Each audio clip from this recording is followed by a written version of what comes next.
onde estavam os sistemas de suporte à vida nos chão úteis. Em 1850 aconteceu uma grande surpresa. É que em 1850, quando então se estudava o que era calor, isso tinha uma fonte quente e uma fonte fria. E o calor é uma interação, é aquilo que passa da fonte quente para a fonte fria. Não é energia, não é nada dessas coisas para aí. É uma interação. E para grande espanto de toda a gente, havia um bocado do calor que ia da fonte quente para a fonte fria que não era aceito pela fonte fria, era rejeitado. Foi uma grande surpresa. Portanto, não se a minha mão quente quer dar o calor todo para um copo frio, o copo frio não aceita, mas não aceitou. E então ficou a beber um calor que uma parte que aceitava, outra parte não aceitava. E foi um grande mistério. Porque o calor era a soma das duas, o que entrava. Este calor fez duas coisas. Uma, o que era o calor aceito, dava energia com a qual a gente era capaz de trabalhar. E não sei se já repararam, só os seres vivos é que fazem trabalho. Os seres inanimados não fazem. E é por causa deste calor aceito. É este calor que faz com que haja vida, o calor rejeitado faz outra coisa. De modo que nós temos o calor aceito, que é quem gera a vida, e o calor rejeitado veio mais tarde a saber-se que era o que gerava entropia. Entropia é uma palavra que existe há 155 anos e que é o calor rejeitado dividido por uma quantidade que, para a vossa surpresa, é uma palavra que só existe há 150 anos, nem sequer havia, que era a temperatura. Quem descobriu isto em 1970 foi um senhor chamado Clausius. E, e também descobriu outra coisa. É que este calor rejeitado, que era a temperatura vezes a entropia, tinha uma coisa que era, quando o calor que vem do Sol vem com uma entropia muito baixa, porque é o calor dividido por 5.500 graus. Kelvin, que é umas unidades, pronto, dá isto. Quando é devolvido à noite, senão a gente estufava, é devolvido a 300 graus Kelvin. Portanto, é o mesmo calor que entra é o que sai, mas o que recebemos é muita baixa entropia, o que é devolvido é muita alta entropia. E é esta diferença que fez com que a gente, esta diferença de energia e entropia, que faz com que nós tenhamos vida neste planeta. Porque nós não somos filhos do planeta, nós somos filhos do cosmos. Porque chega cá um calor a muita baixa entropia e o planeta devolve calor a muita alta entropia. Nós somos explorados por um planeta, porque os planetas não querem que haja cá vida, porque destroem os planetas sempre. E este seu Clausius também constatou uma outra coisa.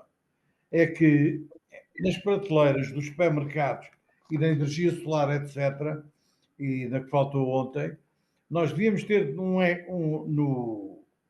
nas etiquetas um parâmetro que era energia. Mas tinha que lá ter entropia, porque só comparando energia e entropia é que eu sei se a energia é limpa ou não. Se eu tiver uma energia com uma muito baixa entropia, é mais limpa do que uma energia que é fornecida a muita alta entropia. Portanto, aquela coisa, a energia solar é muito limpa. Bem, não há nada mais poluente no mundo hoje em dia do que os telemóveis. É Google e agora que chamam inteligência artificial, essas coisas, é o mais poluente que os carros todos, os aviões todos do mundo. Mas como a gente se sente feliz com isto, a gente não dá conta. Mas era bem que começássemos a exigir que houvesse energia e entropia. Mas a entropia, que é o calor rejeitado pela fria, num sistema fechado, cresce sempre. E se agora ficassem todos fechados aí no auditório, passado uns tempos seria uma desgraça, era impossível estar aí, e é porque a entropia todos os dias cresce e ao fim de 8 dias estava tudo passado do finado, de vir para finado. Energia a baixa entropia é o que a gente quer, mas cresce sempre a entropia num sistema fechado. E este é o segundo princípio da termodinâmica, é a lei mais universal que existe no universo. E vale a pena saber o que é a segunda lei da termodinâmica.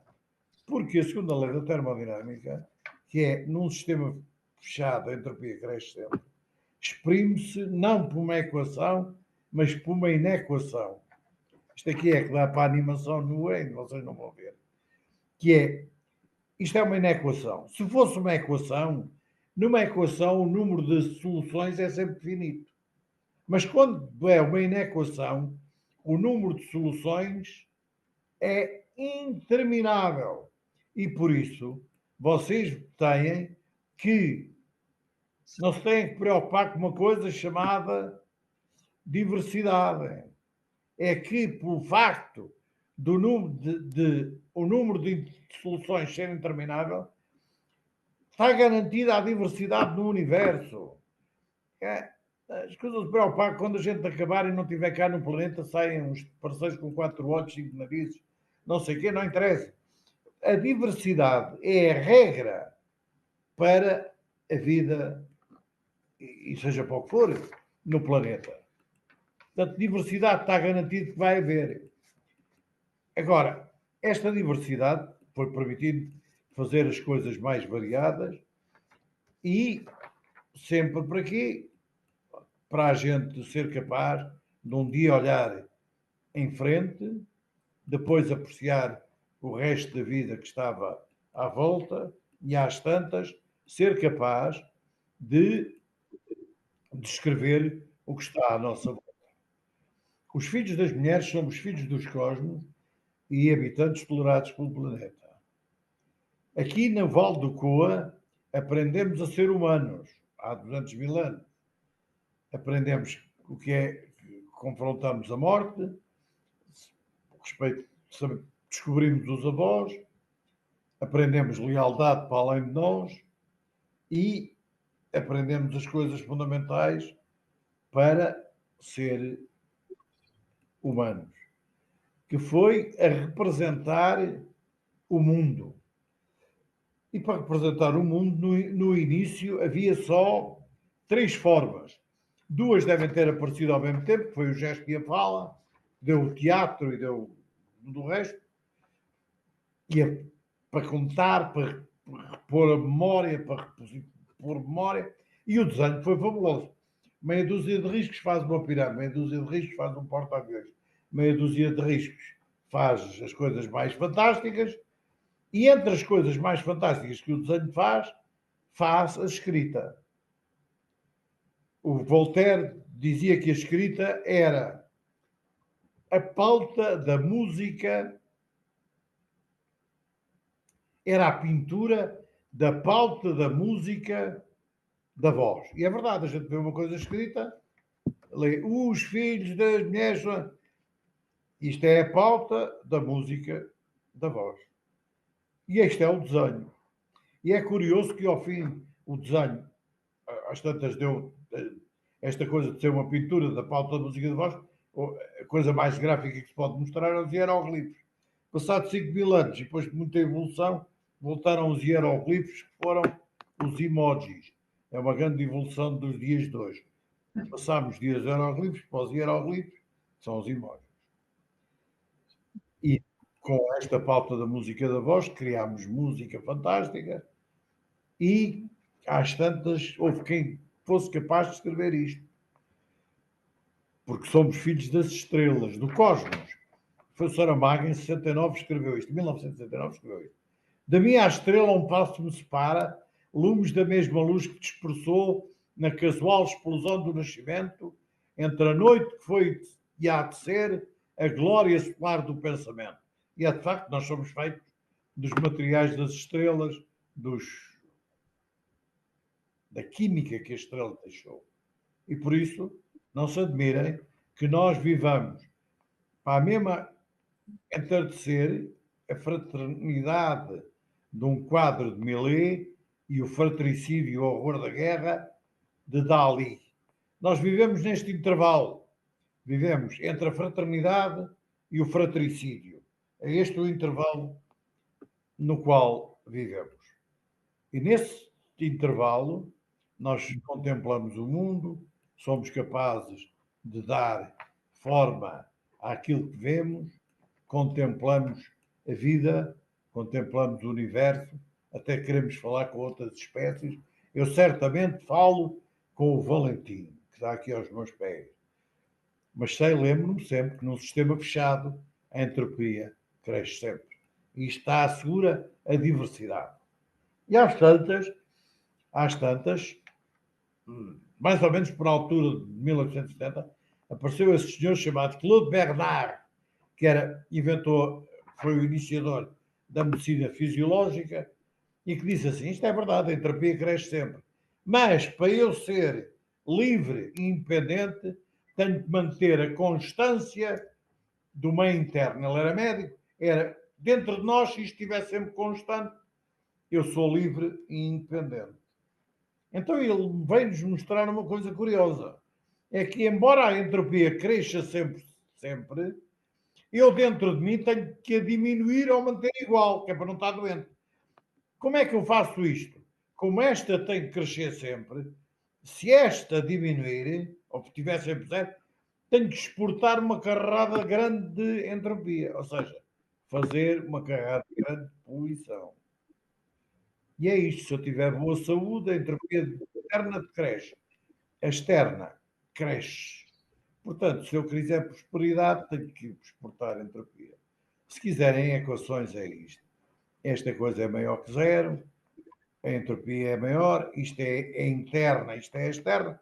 Se a interna diminuir, que é menor que zero, a exportada tem que ser razoavelmente grande. E isto foi um grande mistério.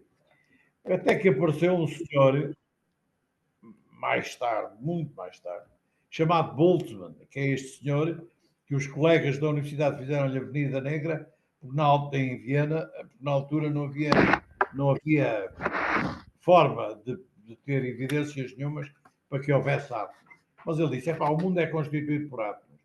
Eu vou calcular como é que a energia do ar daí do anfiteatro se distribui pelos átomos. E chegou a uma conclusão fantástica. É que a distribuição da energia do ar dessa sala é uma exponencial. Depois, é isto que está aqui, uma exponencial. Há muitos átomos com muito pouca energia e muitos átomos com quase nenhuma energia. Depois o seu Pareto fez o mesmo estudo para a propriedade na Sicília e Pimbas, a mesma coisa. E vocês devem comprar este livro e ler, a universidade deve ter, Human Behavior and the Principle of Least Effort, An Introduction to Human Ecology, 1949, deste senhor que tem nome de gato, que é Zipf. Este senhor o que descobriu, ele é filólogo, estudava textos e verificou uma coisa, é que quando eu faço a contagem de quantas vezes é que aparece a palavra ente, e tu, e não sei o quê, e por aí fora, e as ordeno, chamo esta, é a primeira, ponho o número 1, número 2, número 3, e aqui, vê as vezes que aparece no texto, aconteceu uma coisa fantástica. E que era comum aos átomos dessa sala que está aí, à propriedade e à filologia. Ou seja, é que o que acontece é que 20%, seja do que for, detém 20% dos átomos dessa sala aí, detém 80% da energia. Agora, dentro dos 20% é a mesma distribuição, quer dizer que 4% detém a 64% da energia dessa sala. 20 de 4% dá 0,8%, o que quer dizer que detém 51,2%, que é o tal 1% para 50% de tudo. 0,03 detém 33%.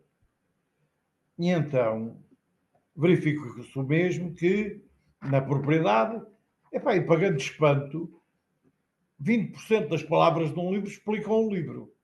1% delas explicam 50% do que está escrito no livro. E depois, se a gente pensar bem, 1%, isto agora não está em modo de apresentação, mas 1% dos escritores explicam 50% dos livros que a gente lê. 1% dos compositores, 50% da música ouvida. 1% dos pintores, 50% da pintura que a gente vê. 1% das jornalistas, 50% das notícias. 1% dos sites da web, 50% das buscas. Não sei, 1% do que é que seja, são 50% do que é que for. O que quer dizer que o segundo princípio mete dentro do universo a conflitualidade. Portanto, há duas coisas que o segundo princípio dita para o universo. Uma é a diversidade e outra é o conflito. A gente, de vez em quando, tem tentado resolver o problema do conflito. Os primeiros a fazer isto foram os parceiros do hipismo e do golfe, que é a gente, quando vai jogar golfe, tem um handicap, que é, posso jogar com o maior campeão do mundo, que ele tem que dar 29 tacadas a menos do que eu para me ganhar. Mas estão a ver, o que isto faz é, estes são, são muitos que não têm nada, estão a ver, não têm praticamente nada. E estes aqui são muito poucos e têm quase tudo. De modo que é como a gente tenta fazer nos impostos, mas estes parceiros aqui e estes que abaixo também não têm nada, estes e estes que têm tudo, a gente não é capaz de chegar lá. Porque este 1% que detém os 50%, o 1% dos átomos que estão aí nessa sala e que detém 50% do ar desta sala, não são sempre os mesmos átomos a constituir 1%. Só é sempre 1%. E isto dá um grande conflito. O conflito. Mas o Claude Bernard explicou como é que, numa parte pequena, por exemplo, dentro do nosso corpo, a gente pode manter a saúde baixando a entropia dentro. Portanto, e à nossa volta a entropia. De modo que se eu abrir o sistema, se eu transformar um sistema fechado num sistema aberto, em partes do sistema posso baixar a entropia. E foi isso que os romanos fizeram com a Via Ápia no ano 311 a.C. Foi levar legiões de Roma para o sul de Itália.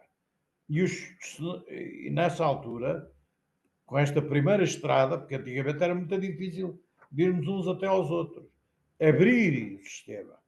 Mas com a estrada, para esta primeira foi.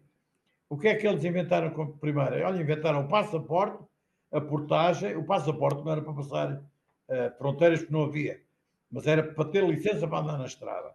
A portagem era os quilómetros que a gente ainda paga e ainda continua a ser verdade que os senadores estão isentos de pagar portagem.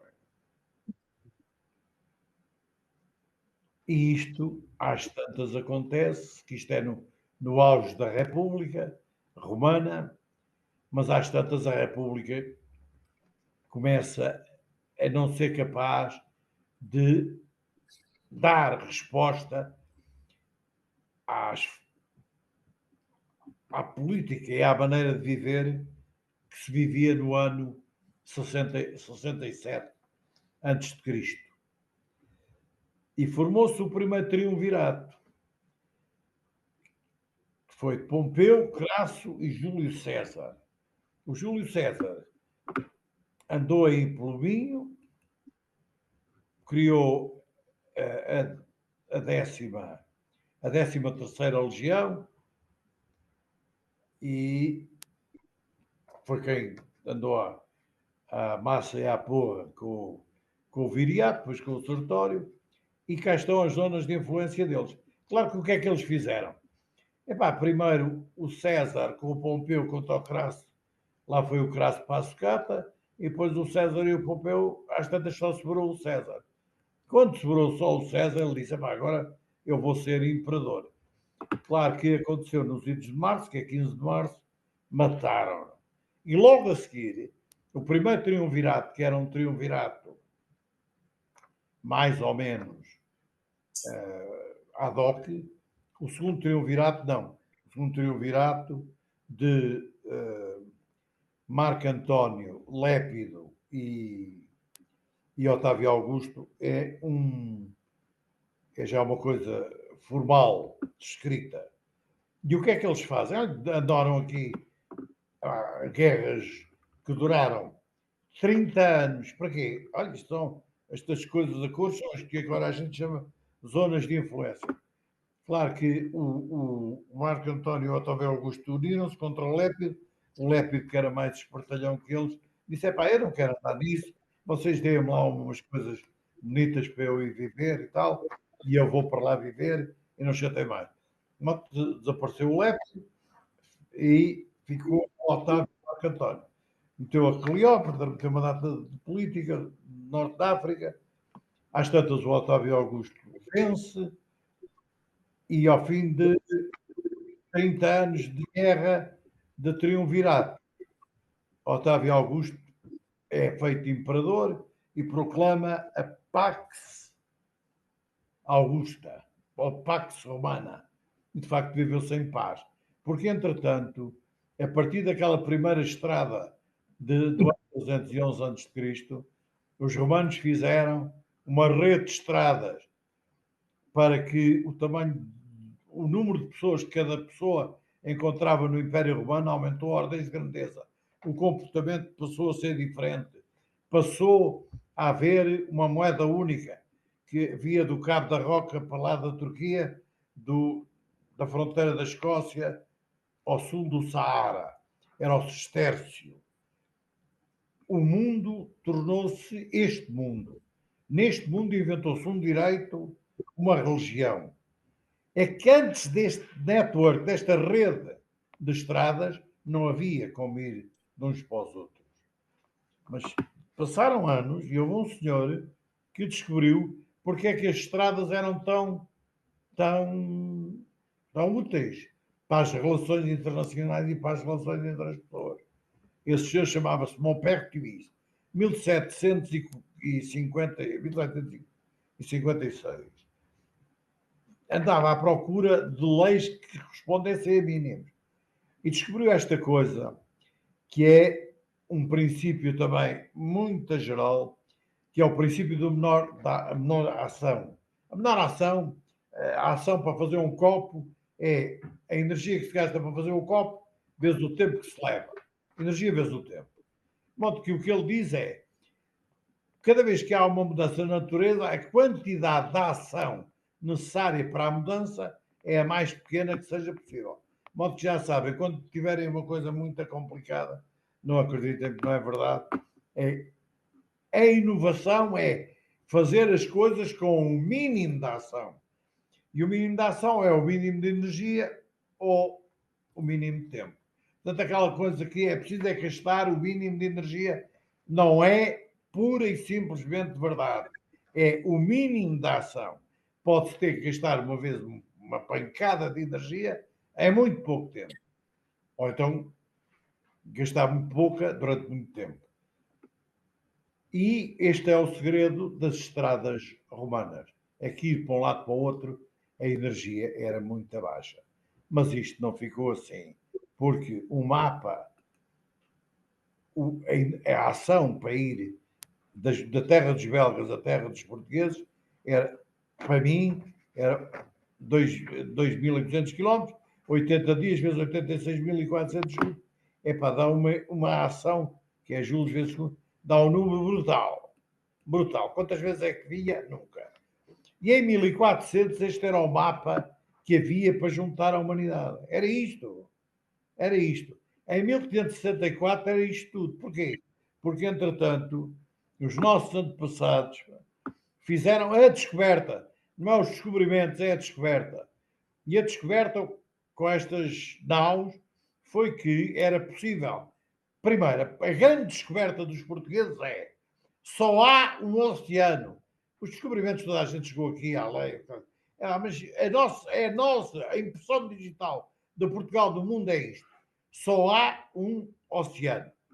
Porque o Bartolomeu Dias descobre que o Atlântico está ligado ao Índico, o Albuquerque e os outros, o Índico ao Pacífico, e o Magalhães, o Atlântico ao Pacífico.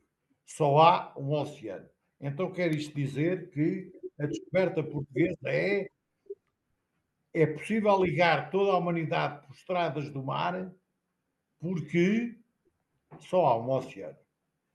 E o mundo nunca mais foi igual. E se quiserem ver como é que era o mundo, vão ao Museu Nacional da Arte Antiga, em Lisboa, é um dia qualquer que isso é de Borla, e vocês vão verificar isto. Nesta pintura dos biombos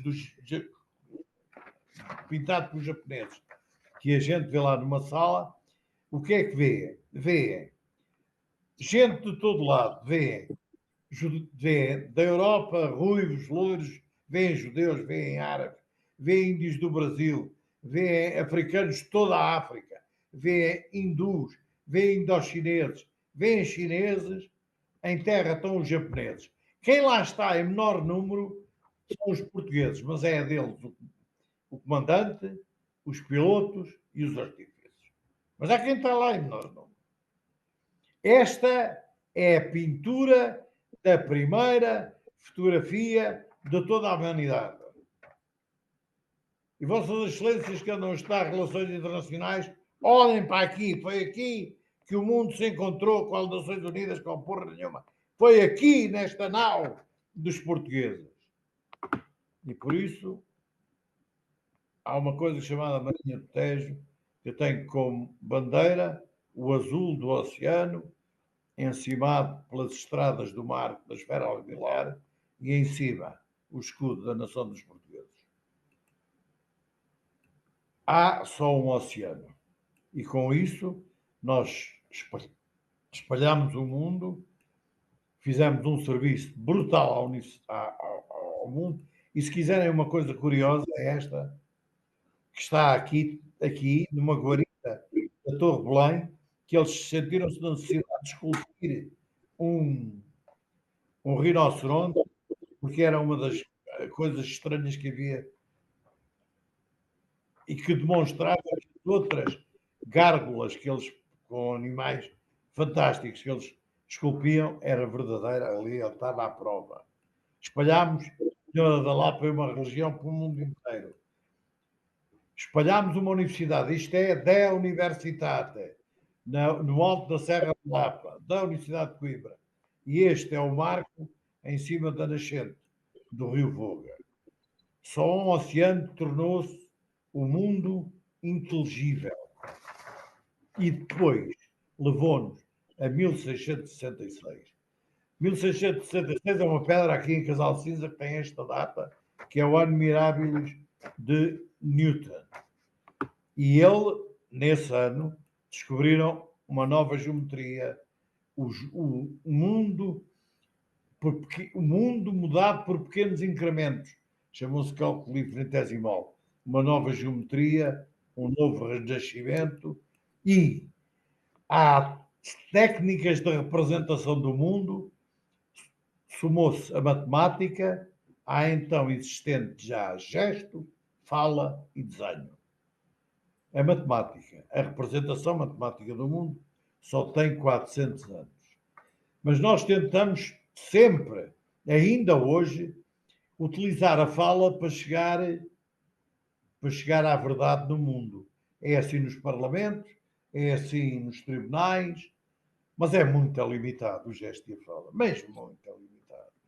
Aliás, a fala inventamos uma coisa que chamamos lógica, e isto é por causa das mulheres, porque as mães, as primas, as tias, as avós, treinam a gente para a gente aprender regras válidas de linguagem. No meu caso era o Fernando António, o que é que estás a fazer? Ou havia uma pior que era o Fernando António, o que é que tiveste a fazer?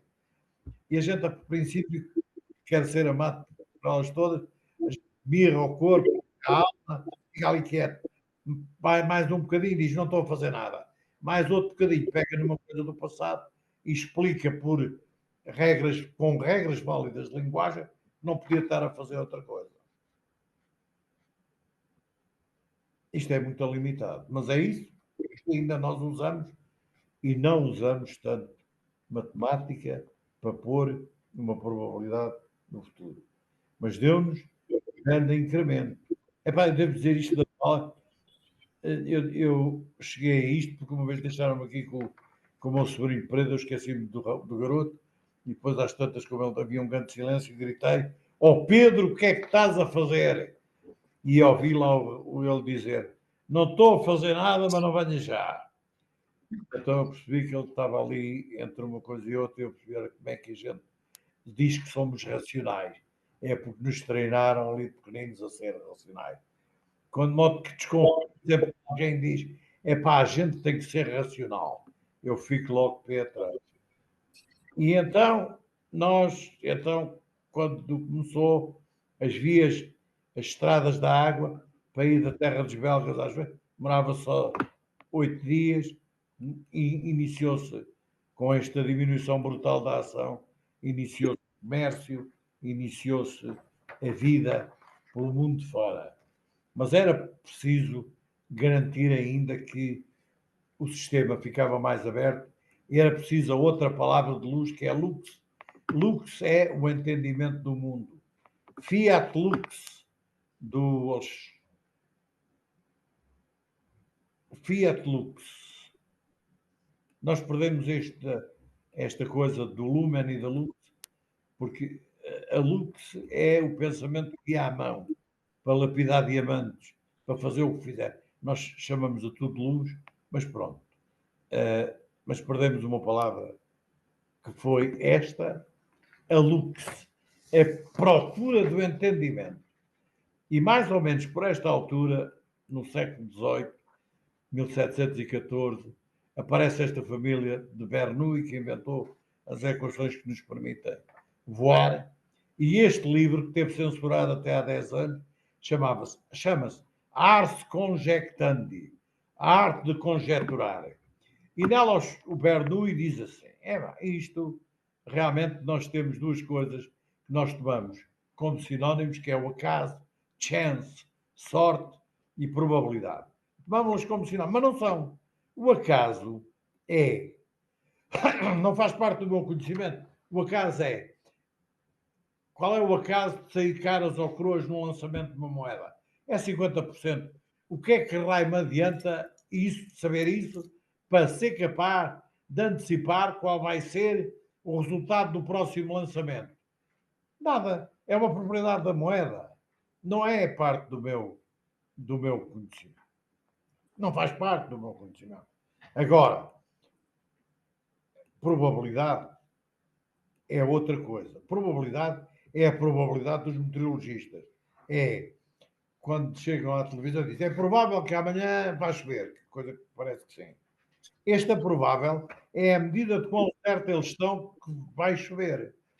Eles têm cartas de superfície, têm imagens de satélites, têm as equações gerais do movimento da atmosfera e juntam os argumentos atribuindo um peso. E claro que se olhar, e olham para a janela também, não é? Se aquelas cartas todas disserem que vai chover e olhar para a janela e está um grande sol, diz: agora não está a chover. Porquê? Porque o peso do argumento está vai chover, o argumento do que eu estou a ver sobrepõe-se a todos os outros. Mas nós pensamos assim, pensamos que a probabilidade obtém-se com um argumento e um peso. E nós olhamos para as coisas e, com os argumentos e pesos, nós somos capazes de extrair lá o que lá está. É o argumento e peso. Que estes senhores matematizaram, dando ao conjunto dos pares argumento com o seu peso o nome de Belief System, sistema de crenças. E é por isso que vocês estão todos na idade de andar a ver quando é que o pai ou a mãe ou os familiares estão dispostos a autorizar ou dar uma contribuição para a vossa felicidade. E então andam a estudar, será sexta-feira à noite, então está bem disposto, amanhã está mal disposto. E assim decidem como é que vai ser e quando é que vão atuar. É porque, com este sistema de crenças, a gente é capaz de prever se um argumento for uma equação, de predizer se for só um modelo ou uma imagem sensorial ou uma coisa da voz. Este, este, este é um avanço enorme. A arte de conjecturar, porque permite ver as observáveis. Não sei se já todos vocês fizeram raio-x. Eu olho para os raio-x, não vejo, não observo lá nada, não vejo dados nenhums. O médico olha para aquilo, vê lá milhões de coisas. Porquê? Porque ele tem um sistema de crenças que lhe permite extrair as observáveis daquilo que lá tem, na frente. E isto faz com que o mundo seja matematizável hoje e capaz de prever as observáveis como sistema de crenças. Este vídeo que eu tenho aqui, não sei se vai passar, se não, é uma coisa extraordinária, mas verdadeiramente extraordinária, porque eu vou parar isto 30 segundos, este senhor que está ali, que é uma fraca figura, com mais 4, não tem armas para matar caça grossa. E ele faz uma coisa que é acocurar-se a 10 metros de 15 leões, 14 leões e um leão. Nenhum de nós, eu pelo menos, não tenho um sistema de crenças, não sou capaz de observar lá nada que me diga, tu podes lá acocurar a 10 metros do leão. É mais género a 10 quilómetros e dentro de um giro.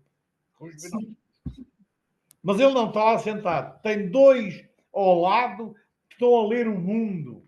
Aquilo que vocês farão durante a vossa vida nas relações internacionais, por escrutar e por a probabilidade de tudo, vejam este vídeo. Porque é preciso ter os argumentos e os pesos muito treinados e certos para ser capaz de, como não podem caçar aquela peça de caça que era grande, vão roubá-la a 15 leões que estão a comê-la, vão roubá-la e vão-se embora como se nada, como se fosse a coisa mais natural do mundo. Porquê? Porque tem o sistema de crenças que permite a fazer. Estes bichos estão a comerem. Eles estão a 10 metros. Levantaram-se. Aquele homem que é um gênio levantou-se. Leva umas fracas figuras. Agora este bicho está a comer, está cheio de saco. Eu vejo o que é que são os cachorros a comerem. Agora vai-se dirigir onde estão os leões e agora vai, uma leoa fugiu, outra leoa fugiu, o leão macho fugiu, foram todos em bandada, 14, e ele vão se dirigir à peça de caça que está morta, vão pegar numa katana, vai cortar o perdil ao animal, que ele não seria capaz de caçar, verifica qualquer coisa que eu não sei o que é, porque eu não tenho sistema de crença, não estou a observar nada do que lá se está a passar, vai às tantas ver uma coisa fantástica que é vai pôr o locutor da BBC diz umas alarmidades, não está a perceber nada do carro, está a ser racional, estão a ver? E então há uma leoa que vai esconder a peça, não venham lá eles outra vez. Isto que seja uma lição para quem está em relações internacionais. Isto é viver com o inimigo. Isto é roubar com o inimigo. Isto é uma coisa absolutamente única. E porquê? Porque as pessoas fazem coisas únicas. E para pôr matemática em conflito, podem quase não acreditar. Eu não queria acreditar. Mas é verdade.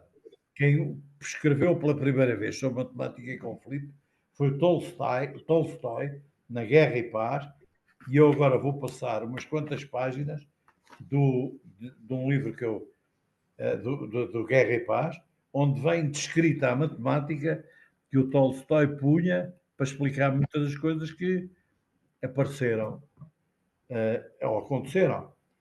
Das guerras. Uma é, aqui estes slides todos serão, eu vou mandar isto tudo por o e-transfer, que é o cálculo de Newton, the new branch of mathematics which was unknown to the ancients by admitting the conception when dealing with a problem of motion of the infinitesimal small and thus conforming to the shift of the condition of motion. Absolute continuity.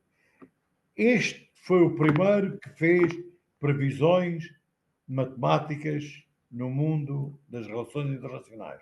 Estas são as que dizem respeito e têm a página, eu copiei as páginas, onde aparecem no Guerra e Paz que eu tenho, que é das publicações Europa-América e da segunda edição. Estas são da segunda edição, 1950 e tal, da Penguin.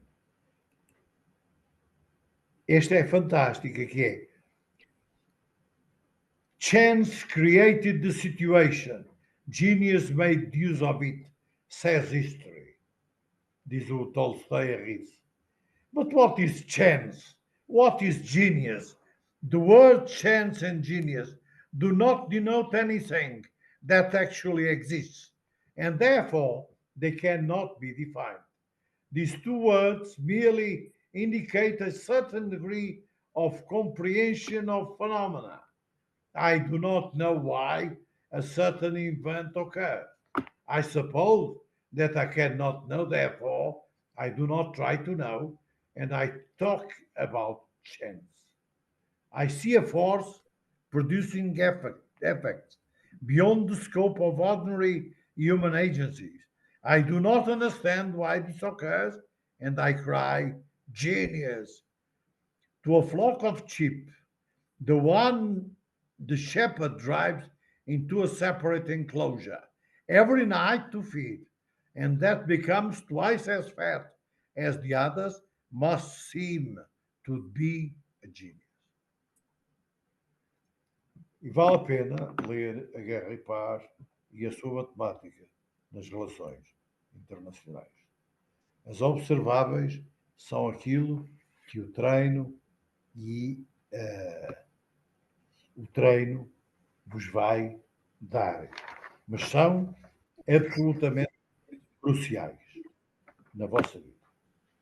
Porque as observáveis são quem permitiu ao Salvador Dalí fazer até esta pintura magnífica que se chama Still Life Fast Moving, que é a natureza morta que se move rapidamente. A natureza morta são tudo objetos inanimados. Agora, digam-me francamente, estão aí a vê-la, algum destes objetos está parado? O único que está parado e que não podia estar é a andorinha. De modo que aquela coisa antiga que nós tínhamos, que não se pode estar no mesmo local ao mesmo tempo, e no mesmo local ao mesmo tempo, é mentira. Nós podemos ter isto e o seu contrário no mesmo local ao mesmo tempo.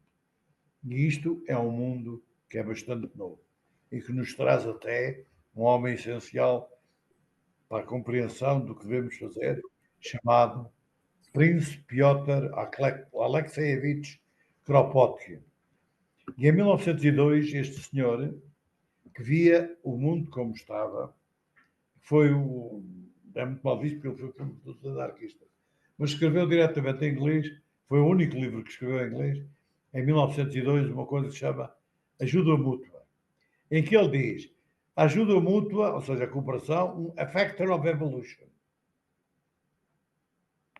Mutual Aid and Social Evolution. Este livro o que diz é que a cooperação é o método mais avançado de evolução. Isto nem está traduzido em português, ou está traduzido num português, enfim, mau, tem uma tradução má, a única. Mas vale a pena ler, porque o que ele diz é isto. A ajuda mútua não é amor, nem sequer simpatia, que induz uma manada de ruminantes ou uma récua de cavalos a formar um anel para resistir a um ataque de lobo. Não é amor que faz os lobos, não é amor que induz os gatinhos. É um sentimento infinitamente mais amplo que o amor ou simpatia pessoal. Um instinto que devagar, lentamente, se desenvolveu entre animais e entre homens no curso de uma lenta e grande evolução e que nos ensinou a animais e ao homem a força que a prática da ajuda e suporte mútuos trazem e a alegria que aí advém. E se pensarmos bem, uma espécie, qualquer espécie, tem tanto mais sucesso quanto maior é a capacidade dos seus seres individuais cooperarem entre si. Aqueles leões que foram roubados da caça, nunca lhes aconteceria aquilo se eles cooperassem entre si. Mas não, resolveram fugir um de cada vez. Não era possível caçar leões, não é possível caçar os elefantes em manada. Ser é, mas que é morto. Mas é possível caçar o que elefante, o que está fora da manada, velho e gasto. Mas não aprendemos nada em 1902, assim como, apesar de termos visto o filme Beautiful Mind, ou Brilliant Mind, da versão americana, John Forbes Nash, prémio Fields de Matemática, é o equivalente ao Nobel para a Matemática, prémio Nobel da Economia, esquizofrénico, de, de, de pronto, era esquizofrénico. E o senhor escreveu livro. E o equilíbrio de Nash, o que diz, epá, eu não vos vou dizer isto, mas no fundo do que isto diz é, se eu tiver uma estratégia, cada um tem a sua estratégia. Se cada um deles for, cada um de nós, com a sua estratégia, for capaz de se arranjar um nicho onde cada um tira os máximos proveitos da sua estratégia, alcança-se o equilíbrio de Nash, que no fundo quer dizer isto. No fim, prevalece o mais adaptado e o mais altruísta. Portanto, nós ficamos a saber, desde 1950, provado por matemática, que a cooperação é o método mais avançado de evolução. Porque é a estrada do homem sustentável, porque é a energia à mais baixa entropia. E nós, nessa senda, inventamos as estradas do ar. Em 1903 começámos a voar. A ação para ir de um lado ao outro, para vir da Bélgica, são 9.000 segundos. Toda a gente anda de um lado para o outro. Porque a ação é muito baixa. E então o mundo passou a ser outro. Antes de haver estradas terrestres, eu não era vizinho da maior parte da humanidade. Hoje sou. Em 20 horas, qualquer pessoa que está aqui em Casal de Cinza, se vier infectado com o vírus ébola, quando havia só estradas do mar e estradas terrestres, ele morria por caminho, infectava toda a gente, não chegava cá. Hoje mete-se em 20 horas, eu não o conheço, mas ela é meu vizinho. E o mundo ficou, então, a ter outro comportamento. Um comportamento emergente é um comportamento que não é suscetível de ser explicado pelo comportamento anterior. Mas, entretanto, tinha havido uma premonição por um homem chamado Luís Vaz de Camões, que na estância 96 do canto nono, às tantas escreve, ditado por uma musa que pegou no Vasco da Gama para lhe mostrar o rumo, o rumo até à Índia. E diz-lhe, a musa para o Vasco da Gama, uniforme, perfeito. Portanto, ela tira-o para fora do planeta e do planeta fora diz, uniforme, perfeito, em si sustido, qual enfim o arquétipo que o criou, vendo o Gama este globo comovido, de espanto e de desejo ali ficou. Diz-lhe a deusa, o trasunto reduzido em pequeno volume aqui te dou, o mundo aos olhos teus, para que vejas, por onde vás, irás e o que desejas. Isto é fazer uma viagem no espaço. Tornadas possível por este homem, professor da instrução primária russo, Tsiolkovsky, que escreveu as equações. Por um exórdio do Papa Pio XII para lançar um satélite, para que a humanidade lançasse um satélite no 7º Congresso da Federação Internacional da Astronáutica em Paris. E lá foi o primeiro Sputnik. E com o Sputnik, em 1960, isto era a densidade de telecomunicações e vias aéreas.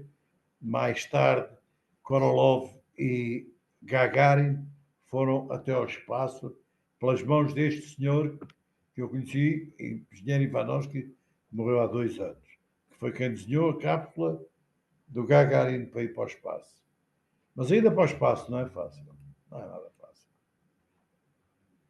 Porque isto é como os astronautas vão antes de porem o sorriso número 5 para as câmaras.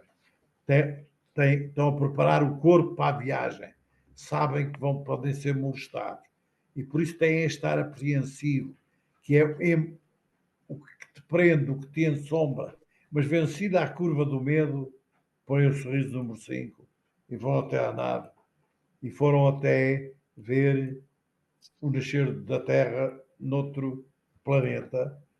Plantaram bandeiras da humanidade nesse planeta e quem levou o módulo até à Lua, a única coisa que isto, quando fez os 25 anos da chegada à Lua, Buzz Aldrin, a única coisa que ele fez mesmo fazer foi tirar uma fotografia junto do túmulo do Vasco da Gama.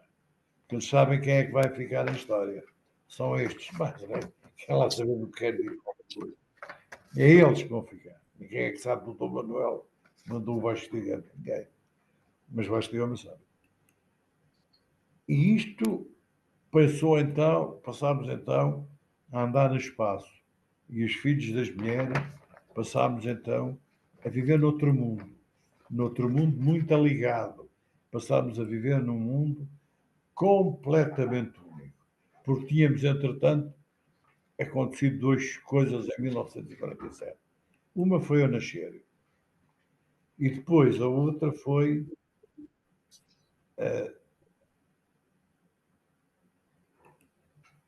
vivemos neste. Epá, isto é uma coisa animada, não se vai ver aqui, digo eu que não se vai.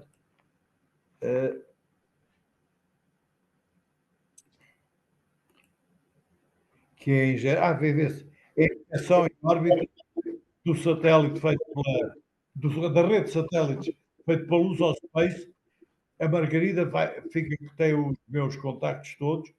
Se quiserem ir ver em Lisboa a fábrica de satélites e a rede de satélites que é feita cá em Portugal e está a ser lançada pela SpaceX para fazer uma espécie de. É o GPS e o Waze dos oceanos. É esta. A inserção em órbita do POSAT-2 no dia 28 de março. Olha ele, entrar lá em mar. E ele vai. Mas, como eu ia dizer, em 47 eu tive um irmão. Eu sou de carbono, ele é fabricado de silício, chama-se transistor. E o transistor fez o que o Kropotkin e o Nash mandaram. Foi o mais apto e o mais cooperante, que é a evolução mais cientificamente demonstrada do Darwin, mas lembrem-se que a evolução à la Darwin não é a única e não é a mais perfeita. A evolução pela cooperação é muito mais avançada. Portanto, aumentaram a complexidade e mantendo a simplicidade de dados. O que é que fizeram? Olha, todos os anos o número de transistores no microprocessador aumentam brutalmente. O que é que fizeram? Envolveram-nos a nós e ao mundo em seres que são em parte de carbono e em parte de silício, e são quem hoje até conseguimos fazer crescer neurónios em placas de silício, seres completamente híbridos entre nascidos e fabricados, e apareceu um novo ser que é, em parte nascido, e em parte fabricado. Portanto, hoje habitam no nosso planeta nascidos, fabricados e nascidos e outros seres, são parte nascidos e parte fabricados. As relações internacionais hoje passam-se nesses. Entretanto, nós, com os seres fabricados, temos uma relação muito engraçada. É que cada vez que um humano aprende a gerir outros humanos, o que é que ele faz? Transfere para os não humanos, pá, e dá-lhes prerrogativas que não tinham. IRS é um estapor de um ser fabricado. Entrar na porta do metro é um estapor de fabricado. É não sei o que é. Nós demos prerrogativas aos seres de silício que eram só e exclusivamente de seres humanos. E aconteceu uma coisa engraçada. Não foi notícia, mas aconteceu isto no dia 6 de maio de 2002. 2010. Não foi notícia. É uma coisa. Quando agora a gente fala de inteligência artificial, neste dia, os seres de silício tomaram conta do mercado da Bolsa e este é o presidente da Standard Poor's. Em 20 minutos, os computadores, os seres de silício, destruíram 70% do valor, destruíram 70% do valor em bolsa. Olhem a bolsa a cair em pico. A pico. O homem está-lhe a dar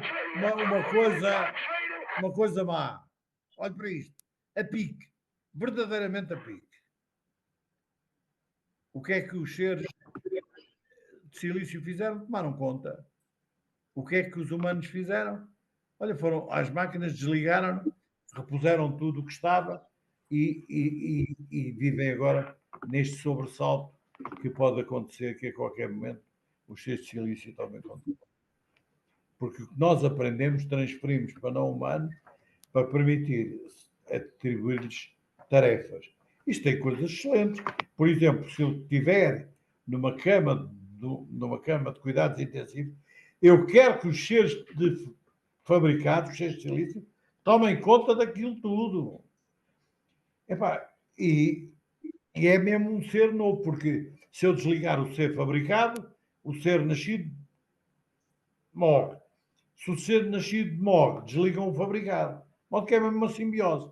Agora, o que isto está a correr, não grande coisa, é que os não humanos proliferam e estamos a construir uma sociedade que está a emergir, mas não acontece, porque claro que tinha que ser assim para gerir, é como de Roma para o Império. A gente já não dá conta de tanta complexidade. Mas existe uma nova sociedade. O que acontece é que não está a ser socialmente construída. Nós gostaríamos que fosse socialmente construída. Baseada na cooperação. E baseada na cooperação é o que hoje temos no espaço e naquela coisa que se chama a integração das rotas do espaço, das rotas aéreas, das rotas marítimas, das rotas terrestres, que é a cooperação entre elas e que nos permitem fazer esta coisa fantástica que é gerir milhões de aviões a andar no espaço. Cada pontinho amarelo é um avião. Como vê, isto no hemisfério norte é que há um cérebro aqui. Há aqui umas quantas coisas na China e no Japão, aqui umas pequenas na Austrália, aqui na costa do Brasil o resto do mundo está às escuras e vive mal. Mas cada pontinho, isto só é possível pela cooperação entre seres humanos e seres fabricados a uma escala que nunca se pensou. Só é possível pela cooperação. A tal evolução. E porque hoje nós temos como representações do mundo o gesto, a fala, o desenho, a matemática, com que os seres nascidos unidos aos fabricados funcionam muito bem, os fabricados muito bem. Mas as relações internacionais também são entre os fabricados. Nós seremos 9 mil milhões, eles serão 1,5, 10 levantado a 18. Quer dizer que por cada um nascido vai haver 1.000 milhões de fabricados. Mas o mundo vai ser um mundo que já começa a ser, que ontem a gente teve o controla a ação. Porque o que eu faço hoje, neste mundo, que é baseado em telecomunicações, o que eu faço é mando eletrões. O eletrão tem esta massa. De modo que a ação para eu comunicar é baixíssima. E por isso, o sucesso fantástico das telecomunicações. Claro que o mundo tinha que mudar. O comportamento é o outro de todos nós. Porque nós passámos a encontrar assim, com a informação separada da comunicação. Até ao telégrafo, a gente tinha que mandar um mensageiro, que era alguém. Ou íamos nós. Hoje não. Hoje manda informação separada da comunicação. E por isso, as grandes confusões, a comunicação social não é nada comunicação social. É informação social no melhor das circunstâncias. Na pior, não é nada. E a gente encontra-se numa rede de seres fabricados onde não há pensadores. Eu agora que estamos aqui a fazer esta interação, não vou eu, vai o meu mim, é o I e o myself. Não há pensadores. O que eu estou a transmitir é os meus pensamentos, tanto quanto eu for capaz de os exportar em linguagem. Portanto, sejam articulados, porque se não forem articulados, não fazem parte deste mundo onde só há pensamentos. E depois há outra coisa, que é, só há observadores, não há observados. E nós, humanos, damos poder, atribuímos poder a quem observa, não é a quem é observado.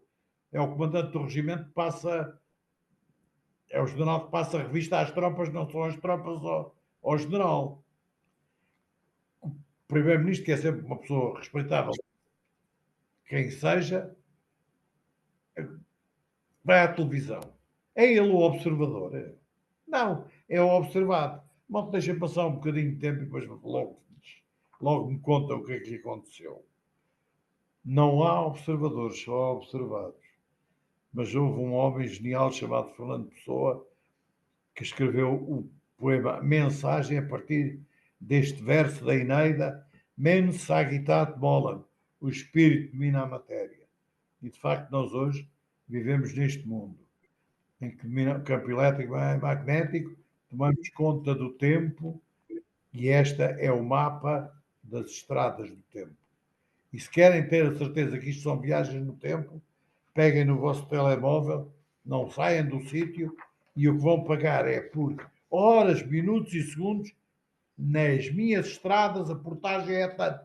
Porque é curioso, nós mantivemos as portagens nas estradas da terra, estradas do mar e do ar.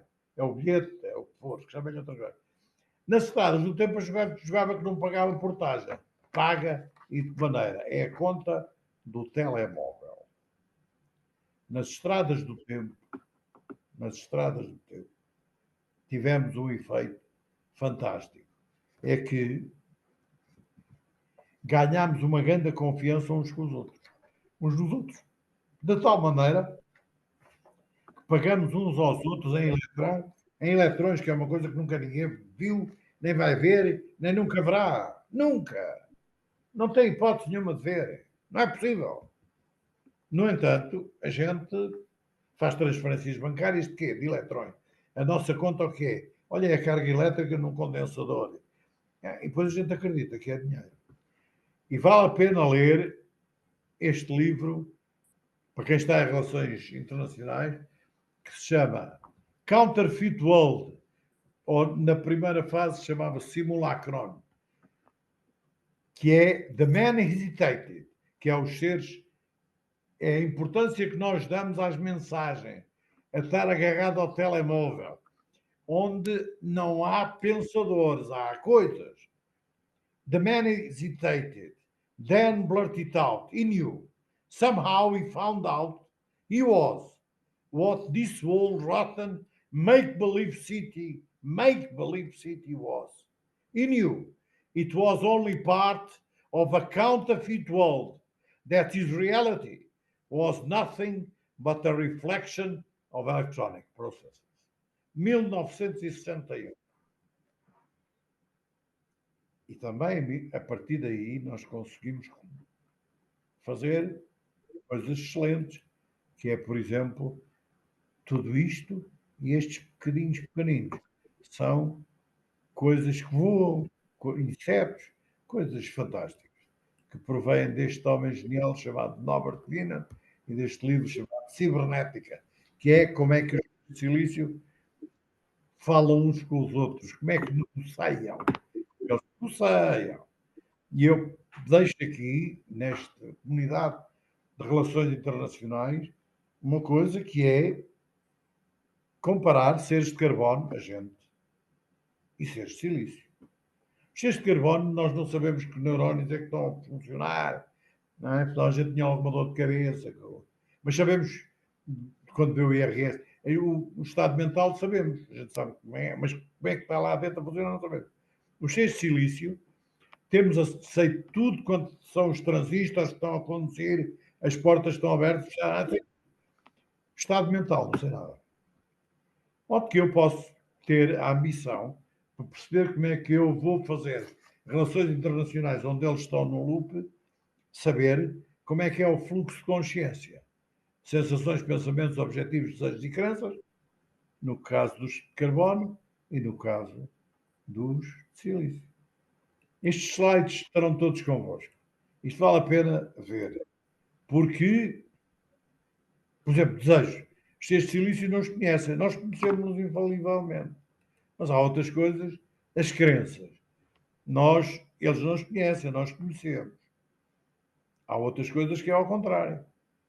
Por exemplo, o teorema de Gödel, que é o teorema do limite daquilo que somos capazes de aprender com lógica, com racionalidade. E que, no fundo, diz há um limite, e os sistemas que não são fechados, a aritmética, nem a aritmética é fechada.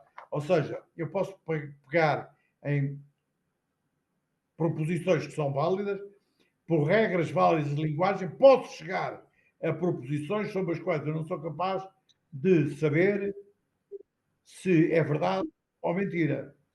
Os gregos tinham isso e diziam assim: os cretenses só dizem mentiras. É verdade ou mentira? Claro que se dizem mentira, é uma confusão. Se dizem mentira, é verdade. E o que é que a gente faz? Ri-se e diz, a ver se não me esqueço. Portanto, nós somos invulneráveis a não saber a verdade. O ser de silício, se chega a uma proposição sobre a qual ele não sabe se é verdade ou mentira, acontece aquela coisa que nós chamamos o computador pendurou. E a gente mata porque eles não são capazes de viver sem saber a verdade. E depois, ambos temos esta crença que o simples é o mais provavelmente verdadeiro e os mesmos estímulos dão a mesma coisa que tudo o resto, sendo igual, os outros são iguais a gente. Às vezes não é bem assim. E nós fazemos um esforço muito grande para entender o mundo, especialmente em relações internacionais, para restringir o espaço das possibilidades, o espaço das decisões, para quê? É para as tantas aquilo de ser tão pequenino que consegue-se fazer uma localização no espaço e no tempo e, portanto, invocar a casualidade e a racionalidade para explicar o mundo.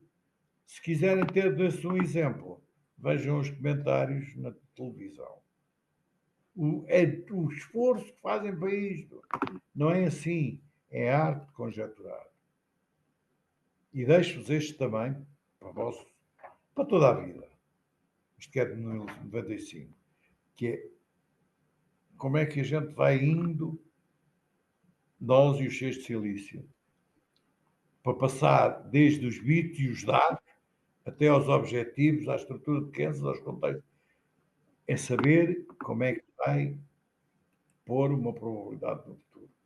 Claro que hoje nós vivemos num mundo onde existe, de facto, velocidades muito diferentes. Umas vezes a gente reage muito depressa, faz o caos, outras, se é muito devagar, perde a oportunidade. Mas existem estes fatores todos, estes rumores e as concessões sagradas dos milénios, aos segundos às horas e aos microsegundos, temos hoje presente na nossa frente. E sabemos, desde o padre António Vieira, que disse isto, no sermão, pelas armas do sermão de João IV, sobre as armas do rei, e dizia assim: a mais perigosa consequência da guerra e a que mais se deve recear nas batalhas é a opinião. Na perda de uma batalha, arrisca-se um exército. Na perda de uma opinião, arrisca-se o rei. E nós somos muito bons a fazer engenharia social, muito bom, que é como a gente faz relações internacionais entre humanos, como é que estabelecemos na estrutura de crenças do significado aos objetivos e como é que queremos mudar a estrutura de crenças uns dos outros. O que é que a gente hoje faz para mudar as estruturas de crenças? Onde tem computadores, tem seis de silício a trabalhar uns com os outros, faz essas coisas todas. Antigamente mandava-nos missionários. E em 1990 e tal apareceu isto que é tecnologias de persuasão, baseadas neste ser que é em parte nascido, parte fabricado. E hoje temos quem faça perfis de nacionalidades, dando pesos, isto liga convosco, dando pesos, dando os tais argumentos e os tais pesos. Para quê? Olha, porque enquanto a gente vai processando os dados, nós, o sistema nascidos e fabricados, estão a mostrar o sistema de crenças e isso, lembra-se daqueles caçadores lá dos assustavam os leões?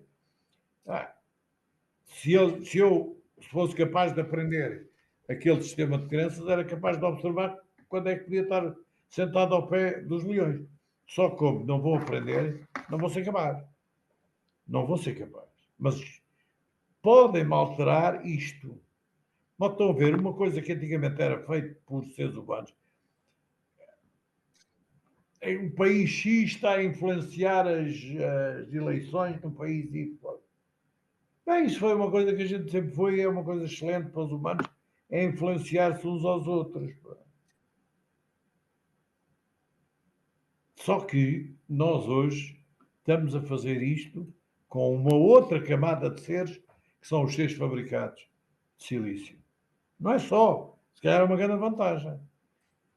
E de tal maneira que o homem que escreveu a cibernética, que faz isto, é o livro original, a semente, ter-se na obrigação de escrever este livro que se chama A Utilização Humana de Seres Humanos. Porque na cultura do ciberespaço, onde se aplica outra vez o espírito mina matéria, os seres nascidos na cultura do ciberespaço sempre estão nascidos e fabricados. A persuasão é assistida por seres fabricados. E o que é que a gente gera? Freguesias virtuais. As freguesias virtuais são. Eu vou dar aqui o exemplo de Casal de Cisa. Eu tinha dois primos, que um era, pronto, era licenciado em matemática e pirou-se da cabeça, e o outro era atrasado mental. E o pessoal tinha carinho por eles e tomava conta deles, etc. Epá, em todas as aldeias pequenas havia dos tipos que se davam mais, outros que faziam. Epá, e toda a aldeia tomava conta daquilo. O que é que acontece hoje? Vão para o ciberespaço, metem-se no ambiente dos seres fabricados, seres de silício, encontram todos aqueles que são iguais a eles. E, portanto, fazem, em vez de fazer a paróquia de Casal de Cinza, fazem a paróquia dos tipos que têm uma coisa qualquer, um interesse qualquer, ou um desvio qualquer. E vão para a televisão, etc. Olha, isto, por exemplo, a televisão, ao dignificar a irrelevância e amplificar a potência, tornaram quase irrelevantes os partidos políticos. Mas hoje, este mundo domina desde 10 levantadas a 17 do metro, a 10 menos 15 do metro, 10 levantadas a 17 do metro. seja, espaços e tempos inauditos. E falo de tal maneira que nós sabemos que, pelas estradas que temos até hoje, estas são do espaço, aqui está a assinatura dos portugueses, a impressão digital. E é curioso, isto está em animação, vocês não vão poder ver, mas eu vou fazer aqui uma matriz, depois já ponho aqui.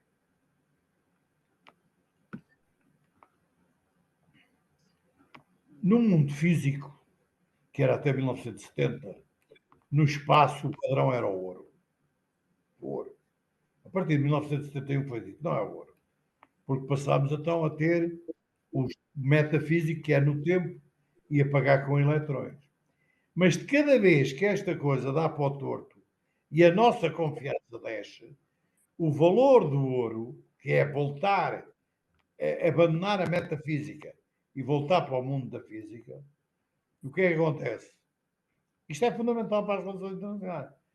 É que o que acontece é que, epá, isto eu tinha isto feito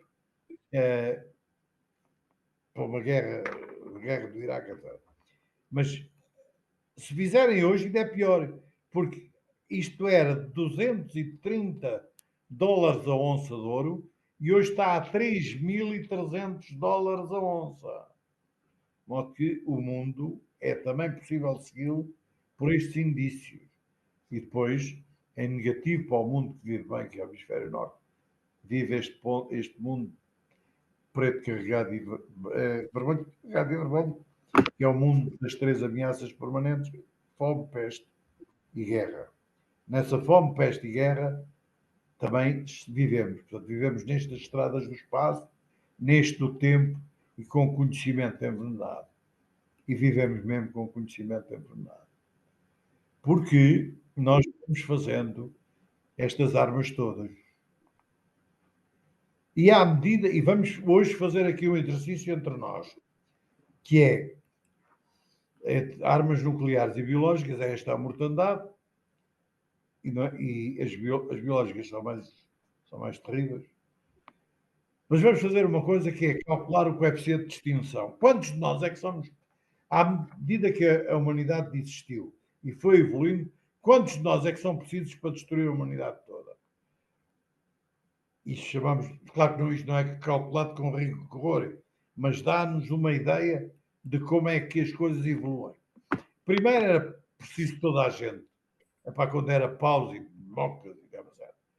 Depois começam os explosivos, já é menos. Depois aparecem as armas nucleares. Minha querida, eu estou mais meia hora, eu estou quase a acabar. Tenho que ser até ao fim. Um beijinho. Aparecem estas, com 1 milhão de pessoas faço uma arma nuclear, com 1000 faço uma arma química. Se me derem algum dinheiro, eu com 100 armas escolha, faço as armas biológicas. De modo que à medida que o conhecimento foi aumentando, o número de nós que somos precisos para fazer o homicídio aumentou, diminuiu imenso. Quando chegar a ser um só, o mundo fica inseguro. Porque é curioso que o mundo seja ao mesmo tempo eficaz e inseguro. Aliás, viu-se ontem que era muito eficaz, que mais eficaz, mais inseguro. E este é o mundo das condições de hoje, em que nós não olhamos para muito longe, mas temos esta coisa das vulnerável.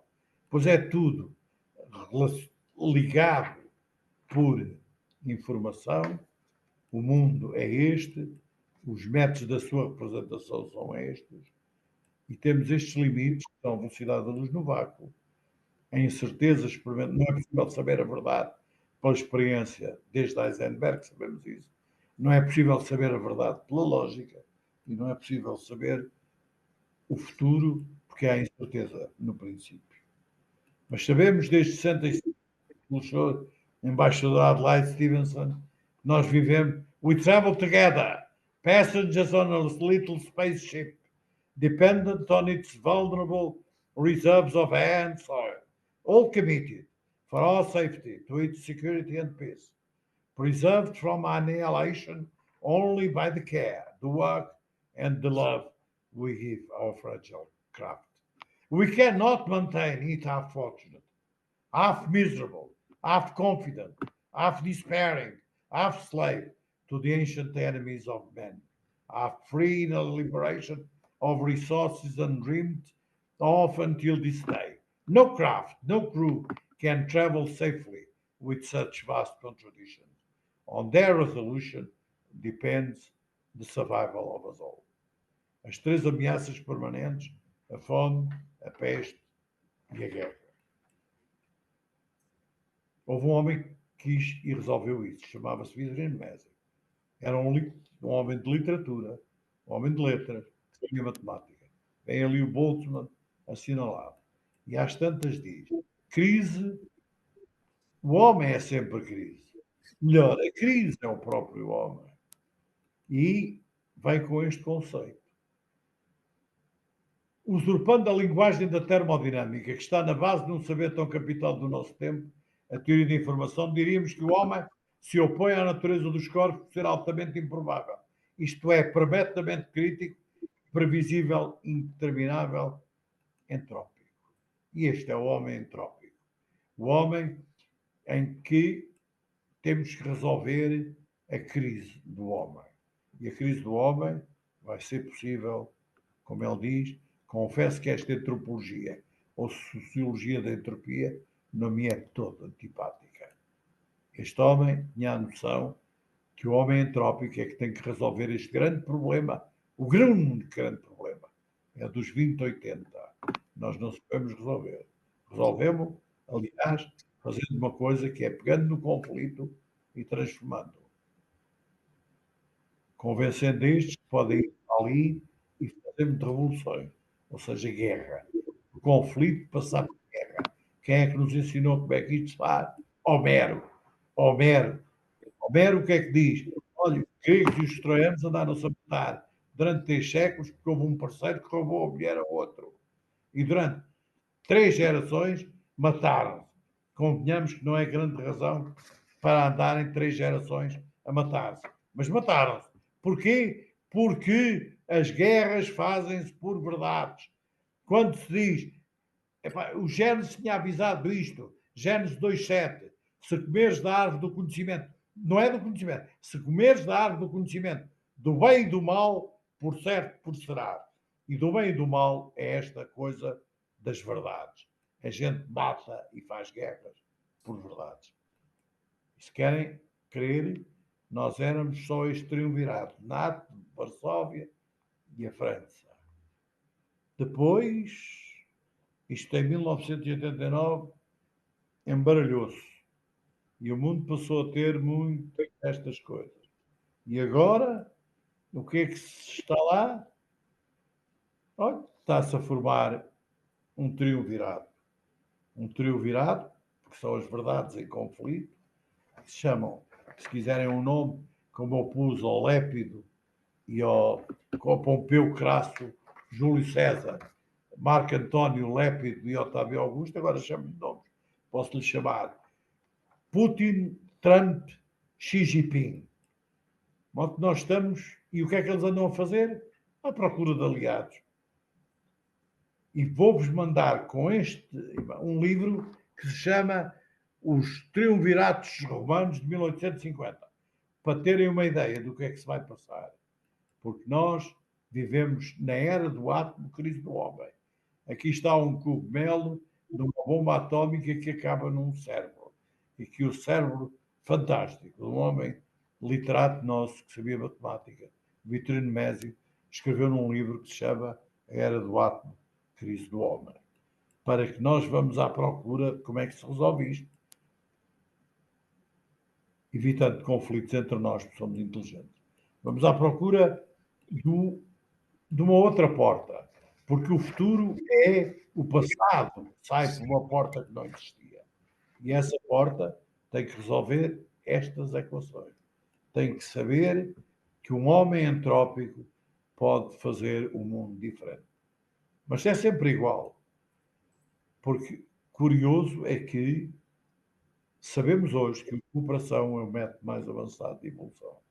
Temos que pôr as relações internacionais e tratar também dos seios de silício e dos seios de carbono e dos híbridos de carbono. Porque a estrada do homem sustentável é uma estrada de baixa entropia. E se querem crer que as estradas se aplicam, isto são os itinerários a azul são os das fibras ópticas, que são exatamente iguais aos que estão, e vocês irão ver isto animado, aos itinerários de Dom Dinis, que foi quem fundou Portugal. Dom Afonso Henriques sonhou-a.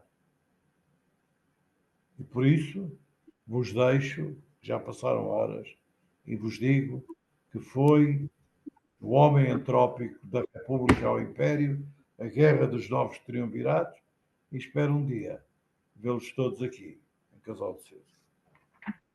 Muito obrigado.